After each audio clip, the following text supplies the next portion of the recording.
Hello friends, welcome to our YouTube channel.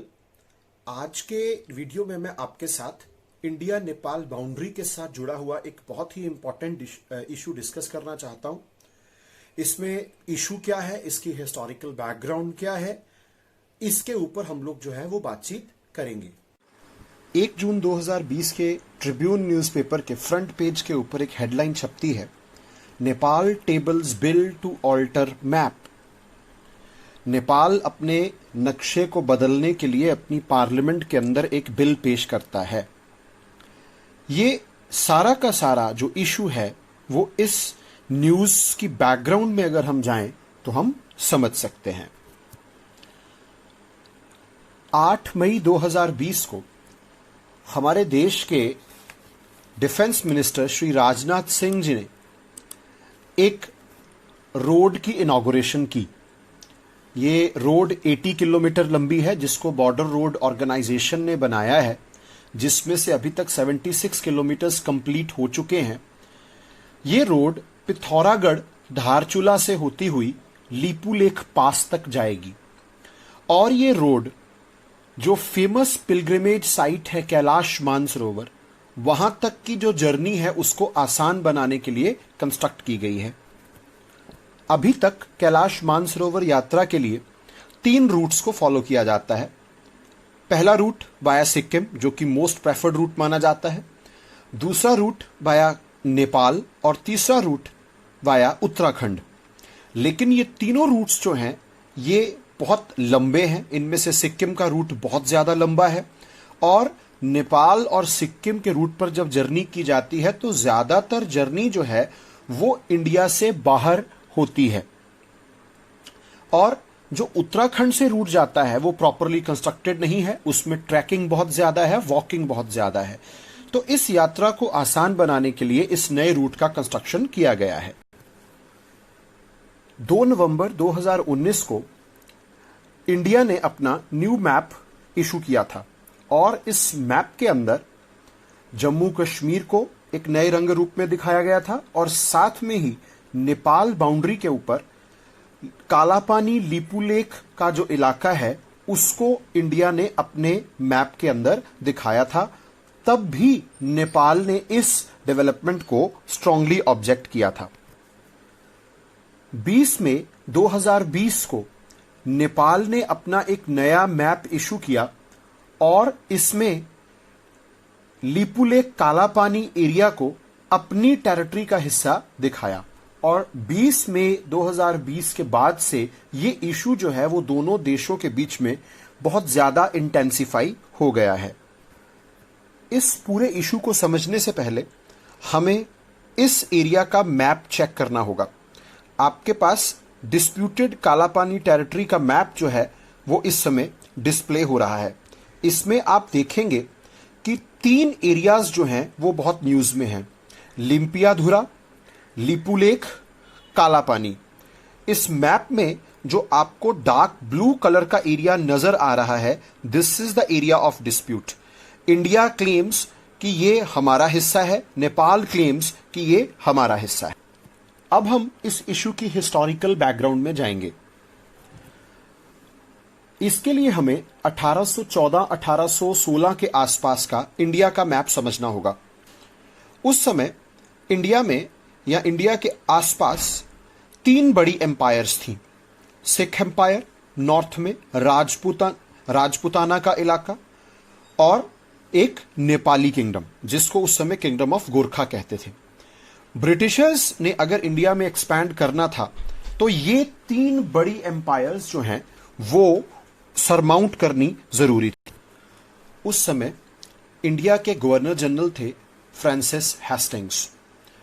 तो उन्होंने ये सोचा कि अगर ब्रिटिश ईस्ट इंडिया कंपनी ने तिब्बत के रिसोर्सेज को यूटिलाइज करना है अपनी ग्रोथ के लिए तो हमें सबसे पहले किंगडम ऑफ गोरखा या किंगडम ऑफ नेपाल के ऊपर हमला करना चाहिए। तो यहां से ईयर 1814 से लेके 1816 के बीच में एंग्लो नेपलीज वॉर होती है। इस समय के दौरान ब्रिटिश ईस्ट इंडिया कंपनी की जो आर्मी थी उसके जनरल थे डेविड ऑक्टरलॉनी और किंगडम ऑफ गोरखा या किंगडम ऑफ नेपाल के जो राजा थे उनका नाम उस समय गिरिवान युद्ध विक्रम शाहदेव और भीमसेन थापा इस एम्पायर के उस समय प्राइम मिनिस्टर थे, जिनको मुख्तियार कहा जाता था, and he was de facto ruler of the empire. For a general reference, Nepalese monarchy जो है वो 2008 में एंड हुई थी। Ultimately this war ends in 1816 with Treaty of Sogoli. Sogoli, present day state of India, Bihar में पूर्वी Champaran district में Nepal border के पास एक जगह है। ट्रीटी ऑफ सोगौली वो इंसिडेंट है जिसके थ्रू ब्रिटिशर्स ने नेपाल और इंडिया की बाउंड्री उस समय पर डिसाइड की थी। सोगौली की ट्रीटी जो है वो 2 दिसंबर 1815 को in field, in the battlefield sign हुई थी और इसको रेटिफाई मतलब इसको मंजूरी दी गई थी नेपाल के मोनार्क द्वारा 4 मार्च 1816 में। नेपाल की तरफ से राजगुरु गजराज मिश्रा और चंद्रशेखर उपाध्याय सिग्नेटरी के तौर पर आए और ब्रिटिश ईस्ट इंडिया कंपनी की तरफ से लेफ्टिनेंट कर्नल पैरिस ब्रैडशॉ ने इस ट्रीटी को साइन किया और नेपाल के साथ टेरिटोरियल सेटलमेंट जो है वो इस ट्रीटी के थ्रू की गई। अब हम इस ट्रीटी के मेन पॉइंट्स को समझने की कोशिश करते हैं। नेपाल या किंगडम ऑफ गोरखा की जो टेरिटरी थी वो Sutlej river in the west and Mechi river in the east इसके बीच में निर्धारित कर दी गई। नेपाल को कुमाऊं, गढ़वाल, सिक्किम और तराई के इलाके जो हैं वो छोड़ने पड़ गए और वहां से प्रेजेंट डे नेपाल का मैप जनरेट होता है। Nepal almost 1/3 of its territory lose कर जाता है और Nepal border exclusively from Mechi to Mahakali river निर्धारित कर दिया जाता है। सतलुज रिवर के आगे वाले एरियाज जिनमें कुमाऊं, गढ़वाल, नैनीताल, कांगड़ा, हिमाचल के बहुत सारे एरियाज नेपाल को सीड करने पड़ जाते हैं, देने पड़ जाते हैं ब्रिटिश ईस्ट इंडिया कंपनी को। British east India company Nepal के राजा को 2 लाख रुपए पर ईयर टैक्स के रूप में देगी तराई रीजन को इस्तेमाल करने के लिए। काठमांडू में एम्बेसी खोली जाएगी। तो इस तरह से इस ट्रीटी के तहत नेपाल की बाउंड्री की सेटलमेंट होती। Now why this particular issue has come into the news. Mahakali River is marked as the border between India and Nepal. लेकिन ये जो आपके पास मैप है जिसमें लिम्पियाधुरा, लिपुलेख, धारचूला का इलाका नजर आता है, इस इलाके के अंदर से महाकाली रिवर बहुत सारी स्ट्रीम्स में से पैदा होती है। कभी भी कोई रिवर एक पर्टिकुलर स्ट्रीम से पैदा नहीं होती है, उसके अंदर बहुत सारी ट्रिब्यूटरीज फॉल करती हैं तो मास्टर स्ट्रीम बनती है। यहां पर भी इसी तरह का इशू है। इंडिया कहता है कि लिपू लेक के नीचे से पैदा होने वाली स्ट्रीम बाउंड्री मानी जाएगी और नेपाल कहता है कि लिम्पियाधुरा से जो स्ट्रीम आ रही है वो मानी जानी चाहिए बाउंड्री। तो यहां से ये जो ट्रायंगुलर एरिया है लिम्पियाधुरा, लिपू लेक, धारचूला के आसपास का, ये डिस्प्यूट में आता है। लिपू लेक स्ट्रेटेजिकली इंडिया के लिए बहुत इंपॉर्टेंट वैंटेज पॉइंट है। It is a very high point जहां से इंडिया चाइनीज डेवलपमेंट्स के ऊपर नजर रखता है। एक छोटी सी करेक्शन मैं यहां पर करना चाहूंगा। जो नेपाल की बाउंड्री डिसाइड की गई थी that was between Mechi and Mahakali. जो सतलुज का पीछे रेफरेंस आया है कि सतलुज के आगे के एरियाज भी छोड़ने पड़े नेपाल को, आप उसको इस तरह से समझिएगा। अब इस सारे इशू के अंदर एक चाइनीज एंगल भी आ रहा है। नेपाल में इस समय कम्युनिस्ट पार्टी का शासन है और चाइना जो है वो इस समय कम्युनिस्ट फिलॉसफी को फॉलो करने वाली दुनिया की सबसे बड़ी कंट्री कह सकते हैं। इस समय दुनिया में लगभग 5 ऐसी कंट्रीज हैं जो कि कम्युनिस्ट विचारधारा को फॉलो करती हैं। क्यूबा है, नॉर्थ कोरिया है, वियतनाम है, चाइना है और लाओस है। तो इस समय नेपाल के अंदर कम्युनिस्ट विचारधारा की पार्टियों का शासन है। तो इस वजह से यह नजर आता है कि China is using Nepal as a tool against India to create unrest in rapidly progressing Indian subcontinent.